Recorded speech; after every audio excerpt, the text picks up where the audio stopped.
రూ. 300 దర్శనం టికెట్లను ఎలా తీసుకోవాలి అని చాలామంది భక్తులు అడుగుతున్నారండి. రూ. 300 దర్శనం టికెట్లను స్పెషల్ ఎంట్రీ దర్శనం టికెట్స్ అని అంటారు. ఈ దర్శనం టికెట్ల యొక్క ధర అనేది ఒకరికి రూ. 300 కాబట్టి వీటిని రూ. 300 దర్శనం టికెట్స్ అని కూడా అంటారండి. ఈ దర్శనం టికెట్లను కేవలం ఆన్లైన్లో, అది కూడా టీటీడీ వారి వెబ్సైట్లో మాత్రమే విడుదల చేస్తారండి. వీటిని ఇంకెక్కడా కూడా ఇవ్వరు. ప్రతి నెల చివరి వారంలో ఆన్లైన్లో టీటీడీ వారి వెబ్సైట్లో రూ. 300 దర్శనం టికెట్లను విడుదల చేస్తారు. విడుదలైన ఒక అరగంట లేదా 45 నిమిషాల్లోపే ఈ టికెట్లన్నీ కూడా ఫుల్ అయిపోతాయి. ఈ రూ. 300 దర్శనం టికెట్లను తీసుకున్న భక్తులకు ఎప్పుడు కూడా దర్శనం అనేది 3 గంటల లోపే పూర్తయిపోతుంది.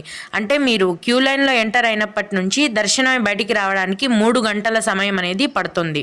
ప్రస్తుతం ఈ రూ. 300 దర్శనం టికెట్లు అనేవి 2025 మార్చి నెల వరకు విడుదల చేసేసారండి.